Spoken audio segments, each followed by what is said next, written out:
छोड़ जाती है। आज का वीडियो बिना स्किप किए सभी को देखना चाहिए, क्योंकि बुढ़ापा तो एक दिन सभी पर आएगा।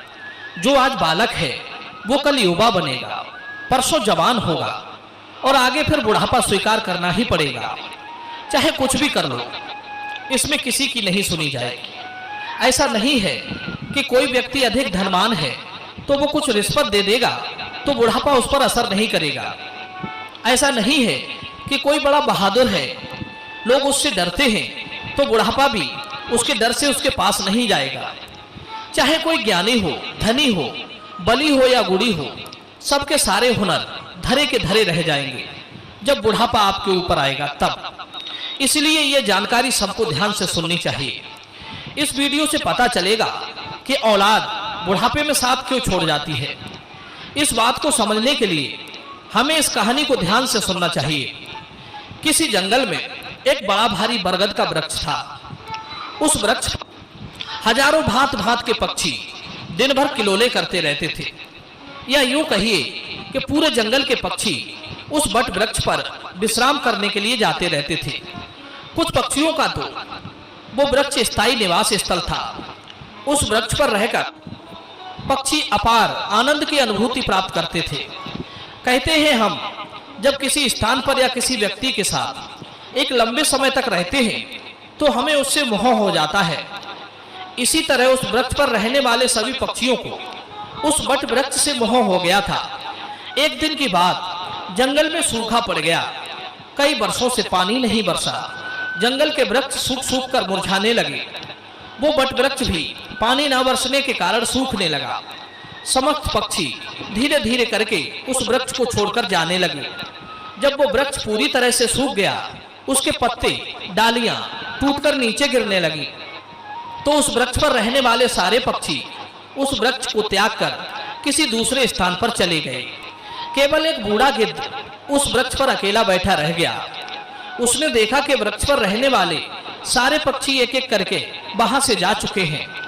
कुछ पक्षियों ने उस बूढ़े गिद्ध से भी चलने को कहा, परंतु गिद्ध ने जाने से मना कर दिया। बूढ़े गिद्ध ने सोचा कि मेरा जन्म इसी पेड़ पर हुआ है, इसी वृक्ष पर मैं खेल कूद कर बड़ा हुआ हूँ। मेरे जीवन के सारे सुख मुझे इसी बट वृक्ष ने दिए हैं। आज जब इसके ऊपर विपत्ति है तो मैं इसी विपत्ति में छोड़कर अकेला कैसे चला जाऊं।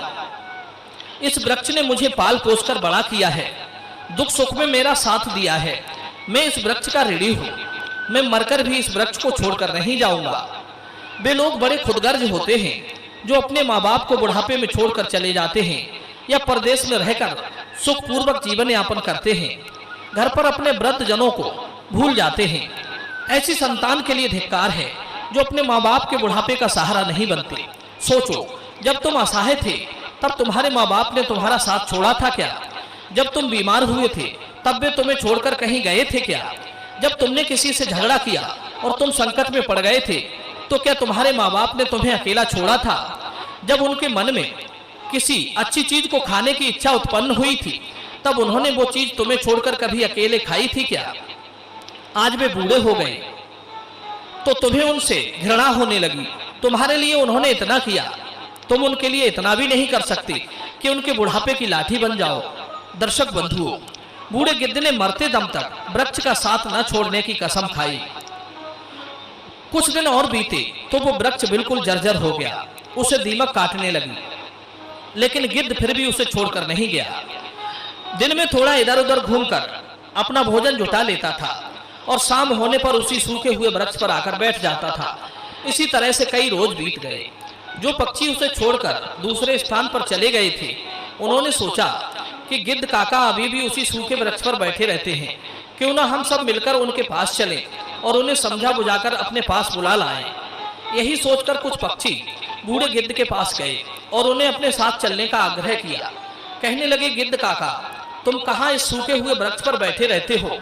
इस वृक्ष का जीवन खत्म हो चुका है। मरे के साथ में मरना कहाँ की समझदारी है। कहते हैं वही जीव का श्रेष्ठ है जिसमें धर्म की हानि ना हो। वही देश श्रेष्ठ है जहाँ कुटुंब का पालन हो सके। वो न्यूटन कहता है कोई ग्रेविटी है जो सबको नीचे खींचता है।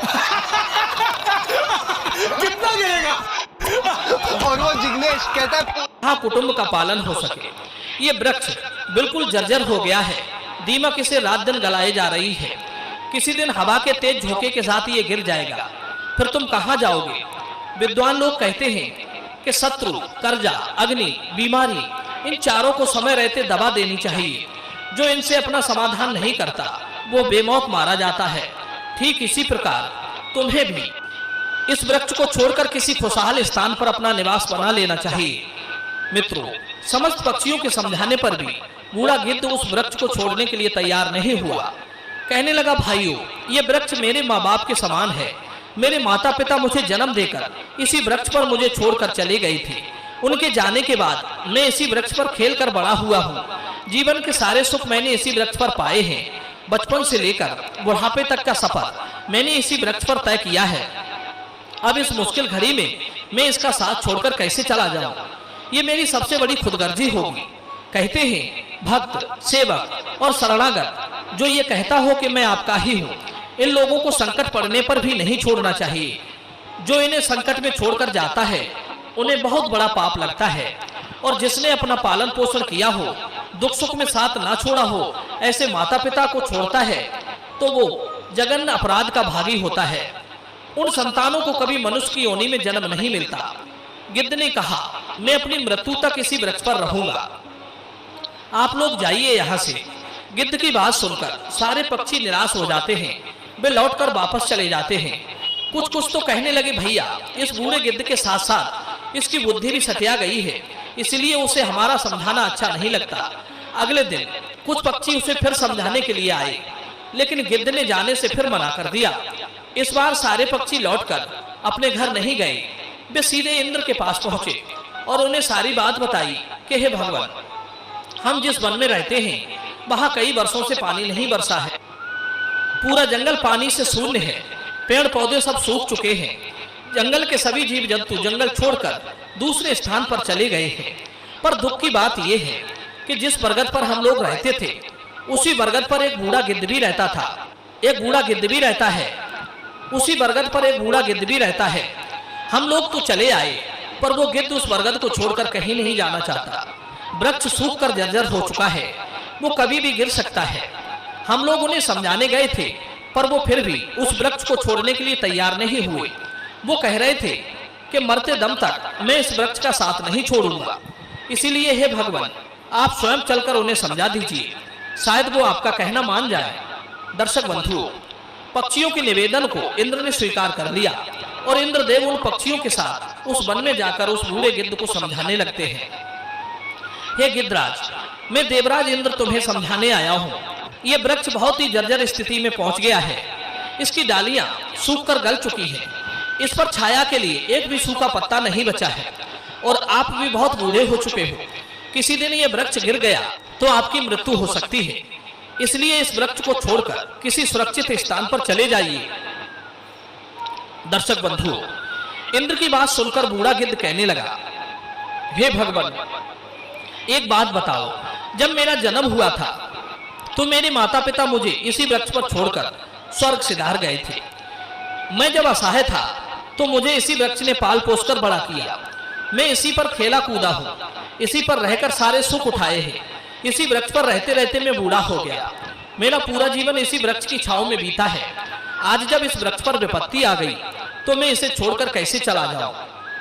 अक्सर लोग यही करते हैं कि विपत्ति आने पर गरीबी में वे अपने हितैषियों का, अपने बंधु बांधवों का साथ छोड़कर चले जाते हैं।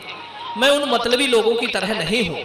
मैं मरते दम तक, आखिरी सांस तक अपने माता पिता के तुल्य इस वृक्ष का साथ निभाऊंगा। गिद्ध का ऐसा अद्भुत प्रेम देखकर इंद्र बहुत खुश हो जाते हैं। कहते हैं, गिद्ध, मैं तुम्हें वरदान देना चाहता हूँ, बताओ तुम्हें क्या चाहिए? तब गिद्ध कहता है, हे भगवान, यदि देना चाहते हो तो मुझे वरदान नहीं चाहिए। इस बरगद को वरदान दे दीजिए ताकि ये हरा भरा हो जाए, इसकी आयु बढ़ जाए। मैं तो वैसे भी बूढ़ा हो चुका हूँ, थोड़े बहुत दिन का जीवन शेष बचा है।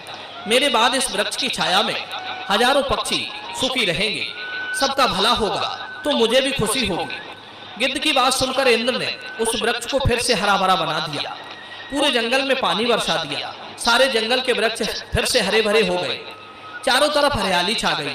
जो जीव जंतु पशु पक्षी जंगल को छोड़कर चले गए थे वे फिर से उसी जंगल में लौट आए। सारे पक्षी उसी बरगद पर आकर कलरव करने लगे। सब पक्षी उस बूढ़े गिद्ध काका की खूब सेवा करने लगे। उनके लिए भोजन पानी सब वही लाकर देते थे। मित्रों, इस प्रकार गिद्ध का शेष जीवन सुख पूर्वक बीत गया।